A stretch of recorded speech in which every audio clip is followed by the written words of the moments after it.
성도 여러분 안녕하셨습니까? 왜 이렇게 목소리가 작으세요? 다시 한번 해보겠습니다. 성도 여러분 안녕하셨습니까? 아니 이렇게 한 번에 나오면 얼마나 좋겠습니까? 꼭 두 번 해야지 이렇게 나옵니까? 예. 옆에 분들 한번 이렇게 쳐다보시죠. 그냥 쳐다보는 게 아니라 웃으시면서, 그리고 손으로 해피 서비스 해보시겠어요? 해피 서비스. 예. 아주 귀한 분들입니다. 우리 다 손에 손을 잡고 같이 하늘 갈 분들입니다. 맞습니까? 예, 참 좋습니다. 오늘 이 찬양을 이렇게 또 특별 찬양을 부르니까 너무 좋네요. 1년에 한 몇 번 해봅시다. 참 좋습니다. 우리 여기 찬양대에 올라가는 분들 보고 부러워하시는 분들이 많거든요. 아, 나도 저기 서고 싶은데, 그런데 그 기회를 이렇게 모두에게 제공하는 것은 참 좋은 일이라고 생각합니다. 반갑습니다. 저 뒤에 아주 정말 아름다운 분이 한 분 오셨네요. 우리 설분순 어른이 오셨어요. 여러분 환영합니까? 박수 한번 보냅시다. 예, 너무 그냥 제가 막 눈물이 나오려고 그러네요. 예, 참 그동안 그 소그룹에서 많이 뵀고 다른 또 행사에서 많이 뵀지만 이 안식일 대예배 때 이렇게 저분을 여기서 뵙는다는 것은 큰 특권입니다. 하나님의 큰 사랑에 감사드립니다. 계속해서 그 발걸음이 우리와 함께 하기를 간절히 바라고, 갑시다 천국까지 함께 갔으면 참 좋겠습니다.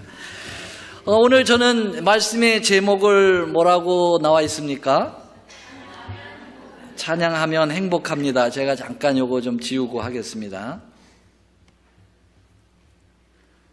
여러분 오늘 같이 찬양할 때 좀 행복했습니까? 굉장히 행복해 보여요, 여러분들. 자, 오늘 본문의 말씀 시편 149편 1절로 3절인데요. 이 말씀 다시 한번 크게 읽겠습니다. 할렐루야, 시작. 할렐루야, 새 노래로 여호와께 노래하며 성도의 회중에서 찬양할지어다. 이스라엘은 자기를 지으신 자로 인하여 즐거워하며 시온의 자민은 저희의 왕으로 인하여 즐거워할지어다.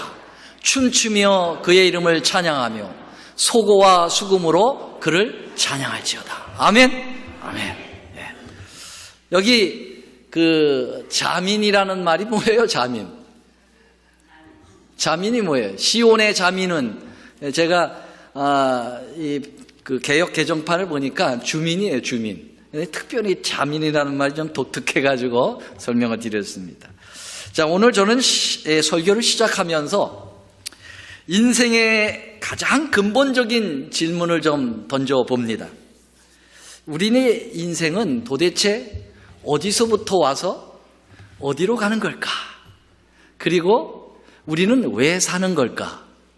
이런 질문들을 스스로 한번 해보신 적 있으신가요? 예. 상당히 철학적 질문인 것 같은데 꼭 필요한 질문이에요. 가끔 그런 질문을 해볼 필요가 있습니다. 다시 한번요. 어디서부터 와서 어디로 가는가? 그리고 우리는 왜 사는가? 이 질문에 대해서 예수님을 믿는 사람들하고 예수님을 믿지 않는 사람들하고의 대답이 극명하게 차이가 있습니다. 먼저 예수님을 안 믿는 분들의 대답은 어떠한 대답일까요? 우리는 어디서부터 왔는가라고 하는 질문에 대한 대답부터 한번 생각해 보겠습니다. 예수님을 안 믿는 분들은 대부분 진화론을 믿습니다. 진화론은 뭡니까? 우리 사람이 어디서부터 왔다는 겁니까? 원숭이서부터 왔다. 원숭이가 진화가 되어서 사람이 되었다. 그러니까 우리는 원숭이로부터 왔다는 얘기죠. 그럼 원숭이는 어디서부터 왔습니까? 질문하면 원숭이는 도마뱀과 같은 파충류에서 왔다. 그래요. 그러면은 도마뱀, 파충류는 어디서부터 왔습니까? 질문을 하면 진화론자들은 그것은 개구리와 같은 양서류에서 왔다. 그렇게 얘기해요. 그럼 개구리는 어디서 왔습니까? 그렇게 질문하면 개구리는 고기 종류 같은 어류에서 왔다. 물고기. 그럼 물고기는 어디서부터 왔습니까? 그러면 물고기는 아메바와 같은 원생동물에서 왔다. 아메바는 식물하고 동물의 그 사이예요. 그럼 아메바는 어디서 왔습니까? 아무것도 없는 곳에서 왔지. 그렇게 되는 거예요.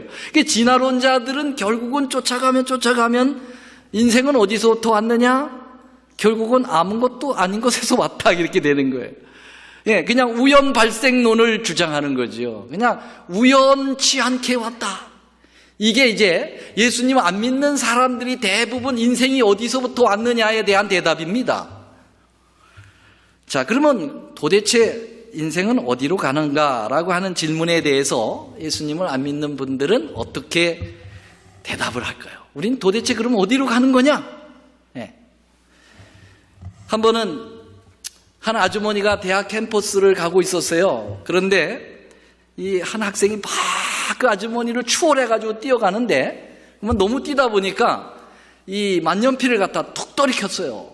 그래서 그 아주머니가 만년필을 딱 들고 학생을 불러 세웠습니다.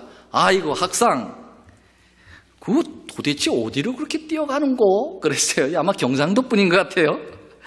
그랬더니 이 학생이 뭐라 그랬냐면 지금 강의 시간이 늦었어요. 그랬어요. 그랬더니 그 강의 들으면 뭐 하려고? 그랬어요. 그랬더니 좋은 성적을 얻지요. 제 시간에 들어가면. 그러면 그 좋은 점수를 얻으면 어떻게 돼? 그러면은 좋은 점수로 졸업하지요. 그러면 그 다음에는 좋은 직장에서 돈 많이 벌겠죠. 그랬어요. 돈 벌으면 어떻게 되는데? 또 그렇게 물었어요. 그랬더니 뭐라고 그래요? 예, 어쩌면 그렇게 잘 알아요. 예쁜 섹시하고 결혼하겠죠. 그랬어요. 그 다음엔 올라놓고 잘 살지요. 그 다음엔 늙어가겠죠. 그 다음에는 죽겠죠.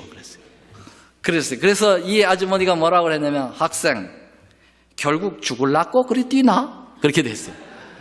여기 여러분 이 질문과 대답 가운데 거 다 빼버리고 뭐 하려고 그렇게 뛰어가노? 대답, 죽으려고 뛰어가는 거예요. 이게 예수 안 믿는 분들이 어디로 가는 인생의 부분이에요. 허무하죠? 그러면 왜 사는가에 대한 질문을 뭐라고 했겠습니까? 왜 사는가? 예수 안 믿는 사람들의 인생관이에요. 왜 사는가 도대체? 예. 어디서부터 왔는지 모르니까 어디로 가는지도 모르는 것입니다. 아까 그 캠퍼스에서 학생에게 질문한 그 아줌마가 기숙사에서 자기 아들을 만나고 다시 이제 고향으로 돌아가는 거예요. 그래서 서울역에 왔어요. 그래서 짐이 많아. 그래가지고 그 짐을 이제 지게꾼에게 지워가지고 기차 타는 데까지 가는 겁니다. 근데 이 아줌마는 질문의 명수예요. 그래서 또 질문합니다. 지게꾼에게. 아저씨, 왜 지게를 집니까? 그랬어요. 그랬더니 아저씨가 뭐라고 그래요? 지게를 져야 먹고 살지요. 그랬어요. 그 왜 먹고 살지요? 그랬어요. 먹고 살아야 지게를 지지요. 그랬어요. 그 왜 지게를 지지요? 먹고 살기 위해서. 왜 먹지요? 먹어야 또 지게를 지지요? 목적이 없어요. 돌고 도는 거예요. 그냥. 이게 예수님을 안 믿는 사람들의 인생관입니다. 대부분 다 이렇다는 건 아니지만 대부분 유형이 그렇습니다. 자, 그러면 이제 우리 그리스도인들의 대답을 한번 들어보십시다. 우리 예수님을 믿는 사람들, 우리네 인생은 어디서 왔습니까? 어디서 왔습니까? 아메바에서 왔어요? 원숭이에서 왔습니까? 우리는 분명합니다. 창세기 1장 27절. 우리가 어디서부터 왔는지. 하나님이 자기 형상 곧 하나님의 형상대로 사람을 창조하시되 남자와 여자를 창조하시고. 우리는 우연하게 발생된 존재도 아니에요. 우리는 저 짐승과 같은, 그리고 아무것도 아닌 그 벌레와 같은 그런 아메바와 같은 것에서 온 게 아니에요. 우리는 온 우주를 창조하신 전능하신 하나님으로부터 온 것입니다. 아멘? 여러분 누가복음 3장 38절 다 같이요. 시작. 그 이상은 에노스요, 그 이상은 셋이요, 그 이상은 아담이요, 그 이상은 누구요? 하나님. 그래서 우리 예수 믿는 사람들은 어디서부터 왔느냐? From God, 하나님으로부터 온 것입니다. 맞습니까? 여기 부정할 사람 있어요? 없습니다. 우린 다 하나님으로부터 온 존재입니다. 자, 그럼 우리의 인생은 어디로 가는 걸까? 어디로 갑니까? 어디로 가는가? 여러분, 이 부분에 대해서 이 빌립이라고 하는 사람이 예수님께 도마가 질문했어요. 도마가 뭐라고 그러냐면 주여 어디로 가십니까? 그렇게 물어봤어요. 여러분, 예수님이 가시는 그 길이 바로 우리가 가는 길이죠. 그렇죠? 왜냐하면 우리는 예수님을 쫓아가는 제자들이니까. 맞습니까? 그래서 예수님이 어디로 가십니까? 그랬더니 예수님께서 뭐라 하냐면 내가 곧 길이요 진리요 생명이다. 내게 오지 않고는 아버지께로 갈 자가 없다. 결국은 우리는 예수님께로 가는데요, 예수님에게는 뭐가 있는가? 그것은 예수님에게는 영원한 생명이 있다는 것입니다. 그래서 결국 우리도 예수 믿었지만은 가는 곳이 어디냐면 결국 죽음으로 가지만 예수 안 믿는 사람은 거기서 끝이에요. 그러나 예수님을 믿는 사람은 죽음 다음에 바로 뭐가 있는가? 우리가 그 유명한 성경절 요한복음 11장 25절 26절 시작. 예수께서 가라사대 나는 부활이요 생명이니 나를 믿는 자는 죽어도 살겠고 무릇 살아서 나를 믿는 자는 뭐하리라? 영원히 죽지 아니라. 여러분, 그럼 우리는 어디로 가는 겁니까? 영생으로 가는 겁니다. 믿으십니까? 예수님이라고 하는 거예요. 영원한 생명이신. 그래서 우리는 어디서 온지를 알아요. 그리고 우리는 어디로 갈 줄도 정확하게 알아요. 그럼 우리는 왜 삽니까? 여러분, 왜 사는가요? 이 대답을 우리는 또 성경적으로 해야 합니다. 우리는 도대체 왜 사는 걸까? 우리 하나님의 창조의 목적이 우리가 살아야 하는 이유가 되는 겁니다. 그렇죠? 하나님이 우리를 창조하신 목적대로 우리가 살아야 될 거 아니에요. 그렇죠? 그게 우리의 삶의 이유가 되어야 됩니다. 그리고 우리 하나님께서 우리를 창조하신 목적이 뭡니까? 여기 있습니다. 이사야 43장 7절하고 21절에 분명하게 말씀하셨어요. 이것도 함께 읽겠습니다. 이사야 43장 7절 시작. 무릇 내 이름을 일컫는 자 곧 내가 내 영광을 위하여 창조한 자. 여러분, 우리가 왜 창조당했습니까? 하나님의 뭘 위하여? 영광을 위하여. 여러분, 우리는 하나님의 영광을 위하여 사는 겁니다. 왜 사는가? 우리는 하나님의 영광을 위하여 사는 것입니다. 맞습니까? 그 다음에 43장 21절 시작. 이 백성은 내가 나를 위하여 지었나니 나의 뭘 부르라고요? 찬송을 부르게 하려 함이라. 여러분, 우리는 사는 목적이 있어요. 하나님의 영광을 위하여 살기 위하여 이 땅에 삽니다. 그리고 하나님을 뭐 하기 위하여? 찬송하기 위하여 삽니다. 이게 우리의 인생의 목적 중에 하나인 것입니다. 맞습니까? 여러분. 그러니까 여러분, 이 찬송을 부르는 것, 찬양을 부르는 것 얼마나 중요한 겁니까? 이게. 그래서 여기 증언의 말씀 교육 174쪽에도 이렇게 말씀합니다. 창조에 있어서 하나님의 목적은 지상에 사람을 살게 하여 그 존재가 자신에게와 다른 사람에게 축복이 되고 창조주에게 영광을 돌리도록 하는 것이다. 이게 하나님의 목적이라고 그랬어요. 누구나 원하면 자신을 이 목적에 부합할 수 있다. 성경에는 이런 사람들에 대하여 이 백성은 내가 나를 위하여 지었나니 나의 찬송을 부르게 하려 함이니라. 요 성경절을 코테이션으로 딱 따가지고 화이트는 얘기하고 있습니다. 우리가 왜 창조되었는가? 우리가 무엇 때문에 사는가? 사람들에게 축복이 되어야 된다는 거예요. 하나님께 영광이 되어야 된다는 거예요. 그리고 하나님을 영화롭게 하기 위하여 찬양을 돌리는 것이 바로 우리의 삶의 목적이 되어야 된다고 말씀하고 있습니다. 영광은 언제나 자신이 자신에게 돌리는 게 영광이 아닙니다. 그렇습니까? 영광은 타인에게 의해서 얻어지는 게 영광이에요. 이와 같이 하나님의 영광은 하나님의 자신에 의해서가 아니라 하나님께서 창조하신 피조물에 의해서 영광을 받으시려고 하시는 것이 하나님의 뜻인 것입니다. 그러므로 최초의 피조물들도 하나님의 그 앞에서 창조주의 그 놀라운 그분의 위대하심을 찬양하고 그 영광을 드러냈습니다. 욥기서에 보면은 이런 말씀이 있습니다. 내가 땅에 기초를 놓을 때 내가 어디 있었느냐? 내가 깨달아 알았거든 말할지어다. 누가 도랑을 정하였느냐? 누가 그 준승을 그 위에 띄웠는지 내게 아느냐? 그 주초는 무엇 위에 세웠으며 그 모퉁이들은 누가 놓았느냐? 이제 처음 하나님께서 이 창조하실 때의 그 모습을 이야기하시면서 이렇게 얘기하셨어요. 7절. 그때의 새벽별들이 함께 노래하며 하나님의 아들들이 다 기쁘게 소리하였다. 여기 노래하고 소리했다는 것은 하나님을 찬양한 것이죠. 하나님은 심히 기뻐하셨습니다. 피조물들로부터 영광을 받으신 것입니다. 그러면 무엇을 통하여 하나님께 영광을 돌릴 수 있는가? 여러분, 하나님께 영광을 돌리는 일은 많이 있어요. 사실은 우리의 삶 자체가 하나님께 영광이 돼야 돼요.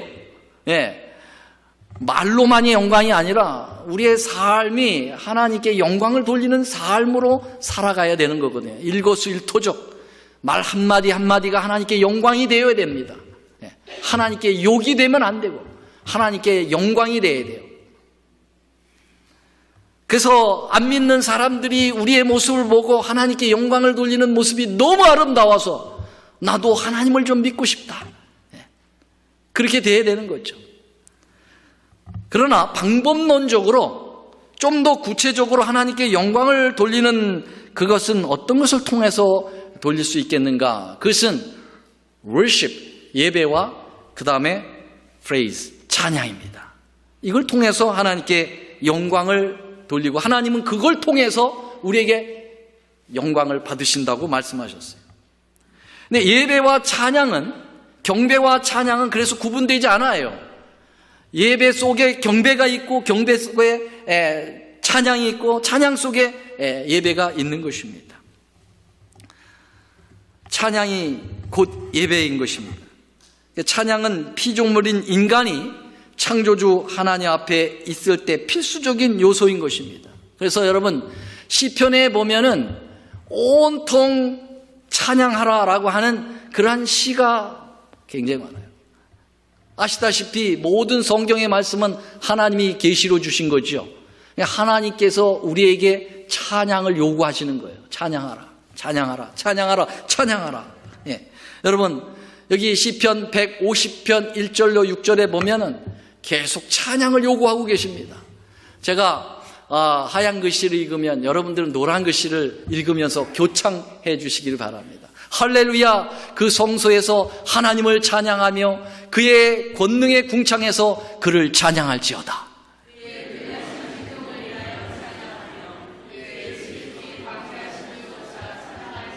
나팔 소리로 찬양하며 비파와 수금으로 찬양할지어다.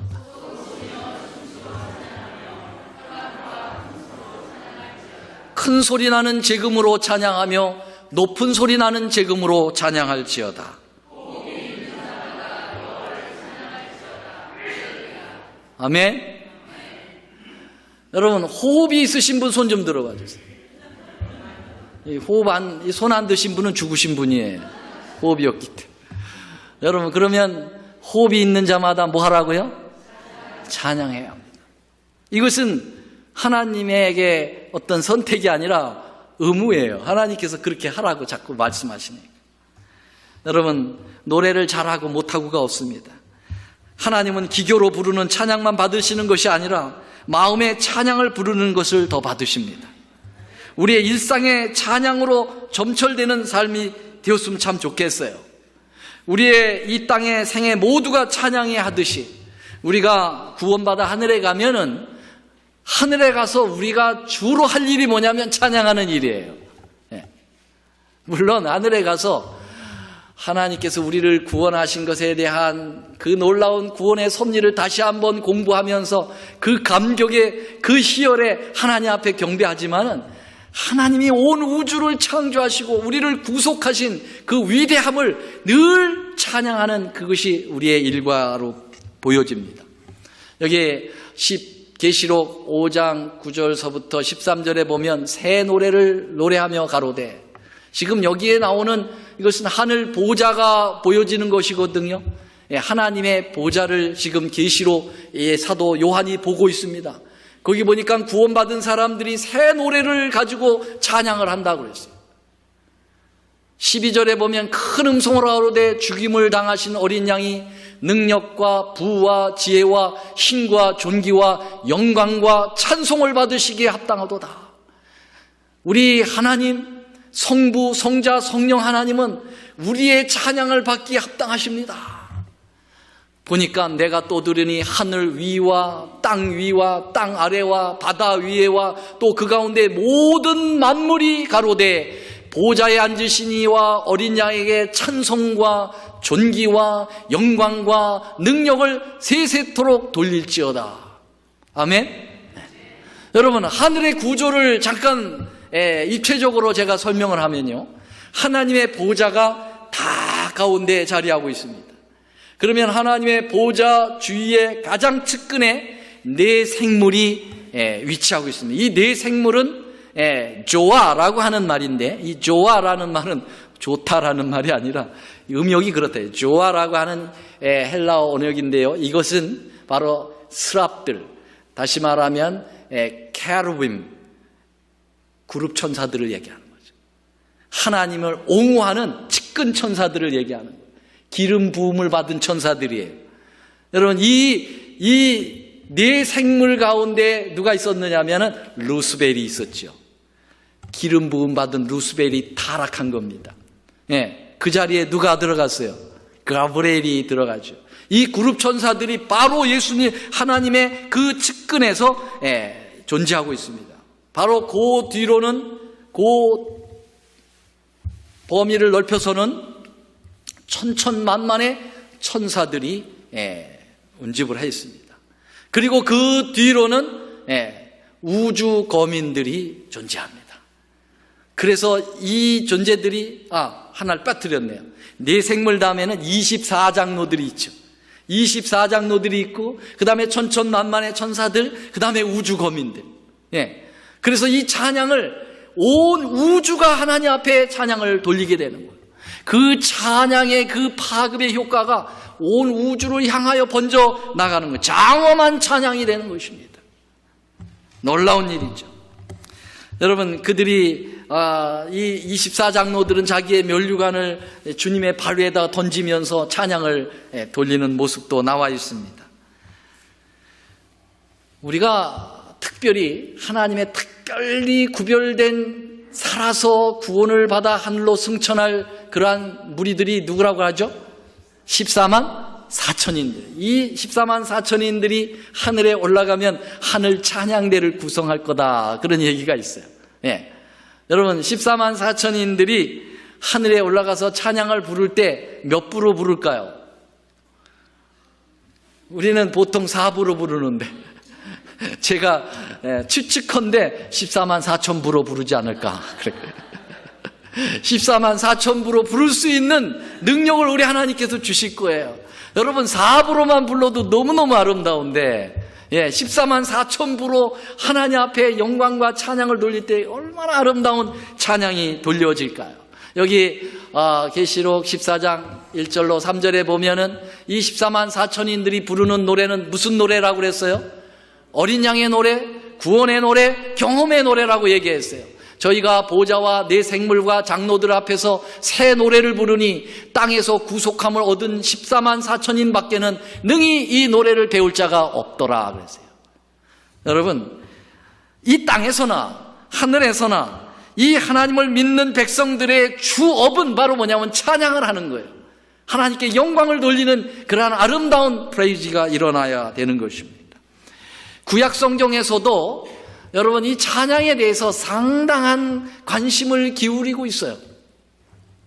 그래서 이스라엘 백성들 가운데 제사장들이 찬양대원들을 했다고 그래요. 제사장들이. 예. 그래서 그 수를 보면은 대단합니다. 여기 보면은 역대상 15장 16절 17절에 보면 다윗이 레위 사람들의 어른들에게 명하여 그 형제 노래하는 자를 세우고 비파와 수금과 재금 등의 악기를 울려서 즐거운 소리를 크게 내라 하매 그랬어요. 여러분, 국립 오케스트라가 존재하고 있었죠? 그렇죠? 예, 여기 수많은 악기들을 동원해 가지고 노래하는 자들을 따로 세워서 찬양을 하는 것입니다. 레위 사람이 요엘의 아들 헤만과 그 형제 중 베레야의 아들 아삽과 그 동정 무리의 자손 중에 구사야의 아들 에단을 세우고, 이 사람들이 다 노래하는 족속들이에요. 이 사람들은요, 특별히 그 나라에서 월급을 줬어요. 월급을. 녹을 주어서 그들이 하나님 앞에 찬양하도록 한 것입니다. 숫자가 얼마나 되는가 찾아봤더니 저희와 모든 형제 곧 여호와 찬송하기를 배워 익숙한 자의 수요가 얼마라고요? 288명이래. 우리 올랜도 중앙교회 찬양대 수가 몇 명입니까? 우리 한갑수 장로님. 많으면 그냥 33명, 40명. 40명. 근데 구약시대에는 몇 명의 찬양대가? 288명이에요. 와, 288명이 하나님 앞에 영광을 돌릴 때 얼마나 아름다웠을까. 여러분, 찬양은 하나님에게 돌리는 우리의 아름다운 그 하나님의 사랑에 대한 반응입니다. 맞습니까? 다윗은 하나님 앞에 찬양하는 것을 두려워하지 않았어요. 그 법궤가 옮겨질 때 너무너무 좋아가지고 덩실덩실 춤을 추며 찬양하고 쫓아가다가 그의 아내 미갈이라고 하는 아내가 뭐라, 아이고 채신머리 어깨 왕이 저렇게 덩실덩실 춤을 춘다고. 그랬을 때 다윗이 성질을 냈어요. 이 비천한 계집아, 그렇게 얘기했죠. 하나님 앞에 찬양을 하는데 무슨 채신이 있느냐. 하나님 앞에 어린아이처럼 그 있는 마음을 그대로 표현하는 게 뭐가 잘못인가.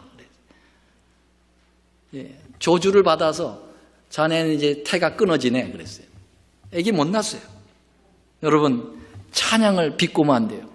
하나님 앞에 돌리는 찬양은 아름다운 것입니다. 감사해요. 물론 그 방법에 있어서 조심해야 되겠죠. 세상의 문화를 들여가지고 막 그냥 복잡한 락음악 같은 걸 가지고 하나님 찬양하는 거, 그건 하나님 안 받으시죠. 하나님께 돌리는 찬양은 특별한 찬양이 될 수가 있게 되겠습니다. 자, 우리가 찬양할 때 하나님만 기쁘실까요? 어떻게 생각하세요? 우리가 찬양할 때 하나님만 기쁘신 것이 아니라 누구도 기뻐요? 우리도 찬양하는 사람도 기쁩니다. 찬양할 때 인상 팍팍 써가면서 괴로워 죽겠네 그러면 찬양하는 사람 있어요? 그 찬양이 아니에요. 찬양하면 따라오는 게 기쁨이야, 감격이야. 그렇죠? 그렇게 돌릴 때 진짜 찬양이 돌려지는 거예요. 하나님은 참 인간 중심으로 살아주세요. 하나님께서 제사를 나한테 드려라 할 때, 여러분, 하나님께 제사 드리는 걸 뭐로 어떻게 드리라고 그랬어요? 구약시대에는 양을 잡아가지고 피를 내서 그거를 드리는 게 제사거든요. 하나님 왜 그런 제사를 받으시나? 그냥 양을 죽이고 괴성을 부르고 피가 튀기고 그런 걸 가지고 왜 제사를 받으시나? 근데 여러분, 하나님은 당신이 받는 제사조차도 자기를 위해서 받으시지 않고 양 죽이는 걸 통해서 뭘 생각나게 하는 겁니까? 어떻게 우리가 구원을 받는지를 그 제사를 통해서 가르쳐 주는 거 아닙니까? 맞습니까? 앞으로 메시아이신 예수님이 오셔서 그렇게 바둥거리며 죽어가고 비참하게 죽음으로써 너희가 구원을 받는다고 하는 그 구원의 놀라운 섭리를 하나님이 받으시는 제사를 통해서 우리에게 나타내시는 것이죠. 그러니까 여러분, 제사는 하나님을 위하여 드리는 것인데 하나님만이 그것을 받으시려고 하지 않고 오히려 그 제사를 통해서 우리에게 구원의 섭리를 가르쳐 주시는 분이 우리 하나님이세요. 마찬가지로 찬양을 돌리라고 할 때 주님만 기뻐하려고 하는 것이 아니에요. 찬양 돌리면 너희들도 기뻐, 너희들도 행복해. 그러니까 찬양 돌려, 가급적이면 찬양을 해 라고 하는 게 하나님의 목적이라고 하는 것입니다. 맞으십니까? 네. 그러므로 우리가 찬양의 제사를 올릴 때 하나님만이 기뻐하시는 것이 아니라 우리도 그 찬양을 부르며 마음의 기쁨과 행복이 넘치도록 우리 하나님이 거기에 장치를 하셨다고 하는 사실입니다. 여기 오늘 본문의 말씀 시편 149편 1절 3절에 보면 그 모습이 드러나 있어요. 새 노래로 여호와께 노래하며 성도의 회중에서 찬양할지어다. 이스라엘은 자기를 지으신 자로 인하여 즐거워하며 시온의 자민은 저희의 왕으로 인하여 즐거워할지다. 춤추며 그 이름을 찬양하며. 여러분, 찬양할 때 아주 즐겁고 행복하고 그냥 춤이 덩실덩실 나올 정도의 그 마음의 기쁨이 가득 차겠다라고 하는 것이 이 말씀 아닙니까? 그래서 여러분, 찬양은 부르면 하나님도 기뻐하시고 우리도 행복한 것입니다. 오늘 설교 제목이 뭐예요? 찬양하면 뭐 한다? 행복하다는 거예요.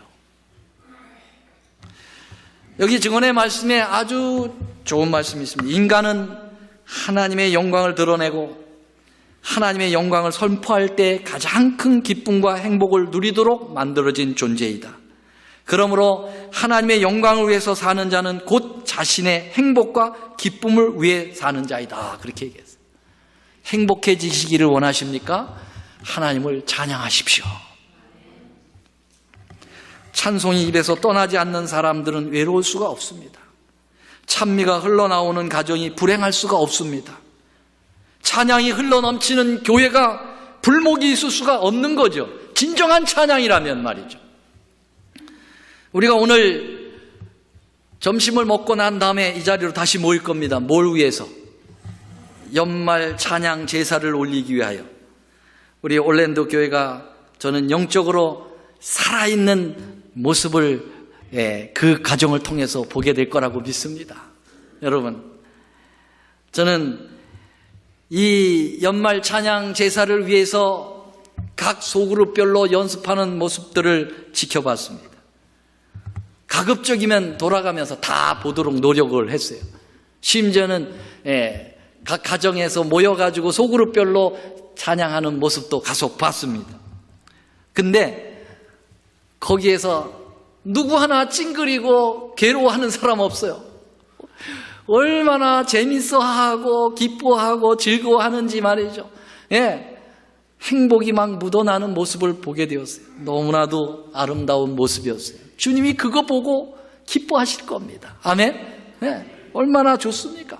형제가 연합하여 함께 하나님을 찬양하며 서로의 사랑을 나누고 교제를 나누는 것, 이것만큼 더 행복한 게 어디 있겠어요?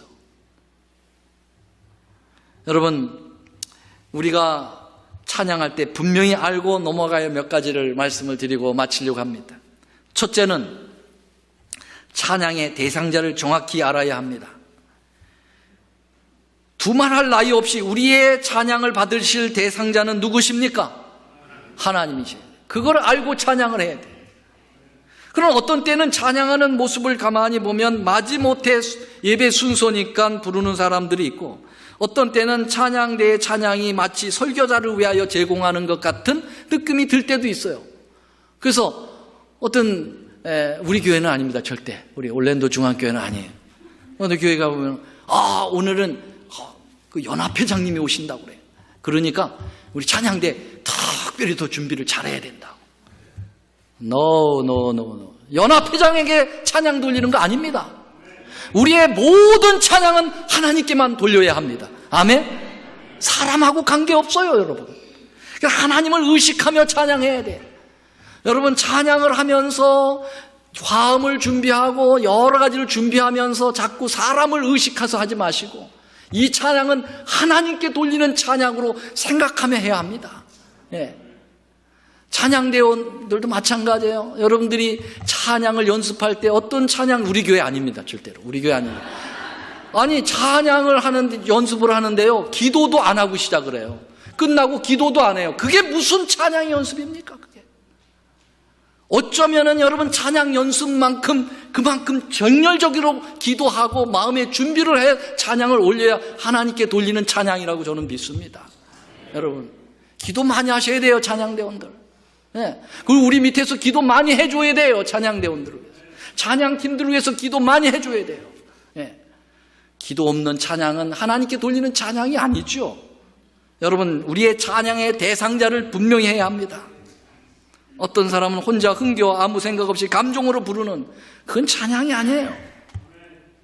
여러분 그래서 가급적이면 찬양을 이 회중 찬양도 좀 씩씩하게 불러야 돼. 씩씩하게.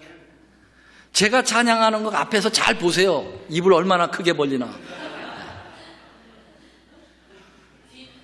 근데 뒤로 돌아봐서 한번 또 찬양을 어떨 때 한번 해볼게요. 네. 정말 그래요. 저는요 매 찬미마다 정말 정성을 다해서 찬미를 부릅니다. 나는 비평하려고 하는 게 아니라 어떤 분들은 설교하러 이렇게 올라와가지고 입만 이렇게 뜨글뜨글 이렇게 형식적으로 찬양. 여러분 찬양부터 예배잖아요. 그러면 하나님 앞에 전력을 다해서 찬양해야 되죠. 맞습니까? 그러므로 회중 찬양 좀 세게 해야 돼요. 크게 그리고 감동 있게. 예. 그 뭐 일반 개신교에만 주어진 특허가 아니지 않습니까? 우리 재림교회가 왜 그렇게 찬양 못합니까? 두 번째, 찬양은 입술로 부르지 않고 마음으로 불러야 합니다. 찬양은 입술로 부르는 것이 아니에요. 마음으로 하나님 앞에 찬양을 부르는 거예요. 여기 골로새서 에베소서에 있는 말씀 다 같이 읽겠습니다. 시작. 시와 찬미와 신령한 노래들로 서로 화답하며 너희의 마음으로 주께 노래하며. 야, 여기 보니까 마음으로 주께 노래하며 찬송하라고 그랬어요. 예. 골로새서 3장 16절 17절 그리스도의 말씀이 너희 속에 풍성히 과하여 모든 지혜로 피차 가르치며 건면하고 시작. 시와 찬미와 신령한 노래를 부르며 마음에 감사함으로 하나님을 찬양하고. 아멘. 네. 여러분 우리가 말씀을 연구하고 진리 안에 거하는 것 당연하죠. 그런 것처럼 우리가 말씀으로 감동받으면 그 감동받은 것을 찬양으로 하나님께 영광을 돌리는 것도 당연해야 합니다. 맞습니까? 그 마음을 표출해야 하는 것입니다. 세 번째, 찬양은 고난 속에서도 부를 수 있는 것이 찬양해야 됩니다. 즐거울 때만 부르는 것이 아니에요. 어려울 때 찬양을 부를 때에 진정한 찬양이 될 수가 있어요. 예수님의 고난에 동참하면서 예수님의 고난을 생각하면서 그분의 그 구원의 아름다움을 찬양할 수 있어야 되는 거죠. 그래서 여러분들이 아시다시피 그 존 후스는 종교개혁의 새벽별이죠. 위클립에게 영향을 받아서 보헤미안이에요. 그가 예수를 온전히 믿다가 그만 로마 교회에 잡혀서 화형을 당하는데 그가 불꽃 속에서도 뭐 했어요? 찬미했어요. 불꽃 속에서 찬미했어요. 온몸이 다 타는데 입이 끝까지 입이 벌려졌다고 그랬어요. 여러분 고난 속에서도 주님을 찬양하는 그 찬미가 얼마나 아름답습니까? 그 모습을 보고 수많은 사람들이 감동을 받아서 종교개혁의 기초를 놓게 된 거죠. 여러분 찬미 중요한 겁니다.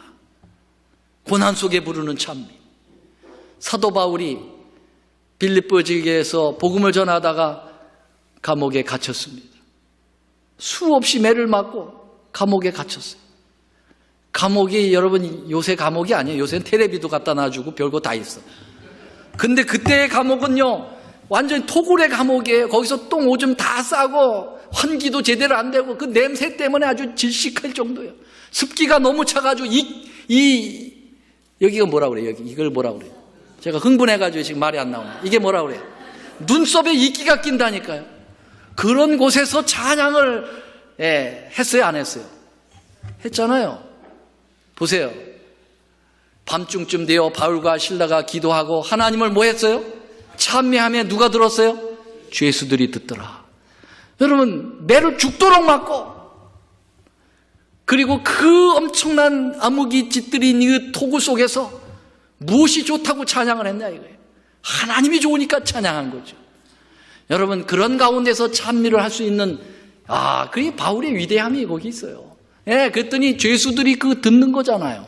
근데요, 제가 이 찬미의 위력을 조금 더 성경을 묵상해 보니까, 보세요. 이에 그랬어요. 이에 호련히 뭐가 났어요? 큰 지진이 났다 그랬어요. 큰 지진이. 여러분, 찬미하고 지진하고 연관이 있다는 겁니까? 없다는 겁니까? 이해라고 그랬잖아요. 이해가 뭐예요? 찬미를 부르니 지진이 났다 이 말이에요. 여러분, 하나님께서 물론 하나님이 지진을 보내셨겠죠. 그러나 그들의 그 감동적인 찬미가 공명이 돼가지고 말이죠, 땅을 흔들었다니까요. 와, 옥문이 다 열리게 되는 거예요. 다 도망갈 수 있었지. 근데 안 도망갔어. 예. 안 도망갔기 때문에 누가 구원받아요? 빌립보 간수가 구원받잖아요. 아니, 다 도망갔는 줄 알고선 죽으려고 했더니, 잠깐 손을 멈춰라. 우리 다 여기 그대로 있다. 아니, 세상에 이런 사람들이 어딨나? 다른 죄수들 다 도망가는데 당신들은 그대로 있어. 예. 우리가 어떻게 하여 구원을 얻을 수 있습니까? 주 예수를 믿어라. 그리하면 너와 내 집이 구원을 얻어. 그 말이 거기서 나온 거예요. 아멘. 여러분, 고난 속에서의 찬미, 그것은 우리를 여러분 구원할 뿐만 아니라, 옆에 있는 죄수들도 구원을 받고 간수도 구원을 받게 하는 겁니다. 아멘입니까? 고난 속의 찬미를, 그리고 평소에 찬미를 잘 부르십시오. 그러면은 구원이 와요. 구원이 온단 말이에요. 이게 실화인데 한 얘기를 드리고 말씀 마치겠습니다. 6.25 때 말이죠, 한 가정의 남편은 예수 안 믿어. 근데 부인이 예수님을 참 잘 믿는 사람이에요. 근데 남편이 엄청 핍박을 해. 예수 못 믿게. 핍박을 당할수록 이 여자분은 실한 교인이기 때문에 찬미를 부릅니다. 462장에 내 주께 가까이 나가는 길. 그냥 남편이 두들겨 패. 찬미만 하면은. 그러면 또 뭘 불러요? 십자가 진처럼 고생되나. 아니, 내가 때렸다고 꼭 그렇게 불러야 돼? 그래서 찬미를 부르면 와서 두들겨 패고, 교회 못 나가게 하고, 머리 잡아 당기고, 성경책 갖다 찍고. 그러나 이 여자는 계속 남편을 위해서 기도하고, 남편 구원받기를 위해서 기도하고, 찬미를 늘 입으로 불렀어요. 6.25가 일어났습니다. 그 지역에 미군이 주둔을 했어요. 이제 그 북한 군들이 왔다가 후퇴하면서 미군이 왔는데, 빨갱이들이 많이 있다 소식을 듣고 빨갱이 되려고 하는 사람들, 빨갱이와 같은 사람들 다 잡아가지고 이제 사살을 시키려고 하는 상황이었어요. 그런데 이 미군들이 그 포로들을 잡아가지고 뭐라고 그랬냐면, 예수 믿는 사람들은 살려주겠다, 그렇게 얘기했어요. 왜냐하면 예수 믿는 사람들은 빨갱이가 아니니까. 그렇죠? 이 공산당들은 종교를 부인하거든요. 그러니까 예수를 믿는 사람들은 살려준다. 그러면 어떻게 예수를 믿는 것으로 확인할 수 있을까? 찬송을 부를 줄 알아야 돼. 그래서 한 명씩 데려다가 찬송을 부르게 한 거예요. 찬송 부르면 살고 못 부르면 죽는 거예요. 근데 거기에 누가 있었어요? 그 지독한 핍박꾼이 거기 있었어요. 그 남편이. 그는 부인이 불렀던 노래를 기억하고 있거든. 그걸 기억하고 있는 거야. 그래서 머리에 띄우르면서 마누라가 어떻게 찬미를 했지? 자기도 모르게 기도를 했겠죠. 찬미가 좀 생각 좀 나게 해달라. 그래서 이제 불러보라고 부릅니다. 내 주께 가까이 나아가는 길 십자가 짐처럼 고생되나. 거기까지는 알아. 거기서부터 때렸거든. 그러니까 부인이 그 다음에는 맵을 맞아가지고 다음 가사를 지가 몰라요. 그래서 그가 어떻게 했냐면 이렇게 했어요. 그 다음엔 몰라요. 생각이 안 나요. 하나님 아버지 살려주세요. 그냥 자기가 만들어서 했어요. 그래서 오케이 통과됐어요. 살았어요. 그가 하나님을 믿었을까 안 믿었을까? 안 믿고 안 되죠. 찬미 때문에 살았는데, 마누라 때문에 살았어요. 마누라가 믿는 그 예수, 정말 멋있는 예수다. 그가 멋있는 신앙인이 된 겁니다. 아멘. 여러분, 찬미, 고난 속에 매를 맞으면서 부르는 찬미 때문에 남편이 구원받았어요. 그가 기도한 기도가 응답받았다고요. 아멘. 여러분, 찬미 찬양해야 돼. 찬양. 기쁘나 즐거우나 찬양해야 합니다. 아멘. 이제 우리 올랜도 중앙교인들은 그냥 만나면 그냥 입에서 찬미가 나오면 좋겠어. 흥얼흥얼거리면서 찬미. 얼마나 이제 요번에 우리 사돈 내외가 와가지고 뭐 했어요? 저기 했지 않습니까? 말씀 전했는데, 우리 그 안사돈께서 차만 타면 입에서 흥얼흥얼거리는 게 뭐냐면 찬미야. 그렇게 예쁠 수가 없어. 살은 좀 쪘어도. 이거 거기에다 전달하지 마세요. 근데 그 찬양하는 그 입술이 얼마나 예쁜지. 이야, 정말 이 찬미는 감격적이에요. 감동적이에요. 우리 예수 믿는 사람들 정말 진짜 찬양을 부를 줄 아는 사람들이 되어야 됩니다. 오늘 오후에 이 찬양제에 모두 함께 나와서 하나님 앞에 이 해가 넘어가기 전에 마음껏 찬양하는 여러분과 제가 되기를 간절히 바라면서 말씀 마칩니다. 사랑의 우리 하나님, 저희들에게 찬양할 수 있는 입술을 주셔서 감사합니다. 주님, 저희들이 입술로 찬양하지 않고 마음으로 찬양하도록 도와주시옵소서. 우주를 창조하시고 우리를 영원한 죄로부터 구속하신 우리의 창조주신, 우리의 구속주이신 우리 하나님을 찬양합니다.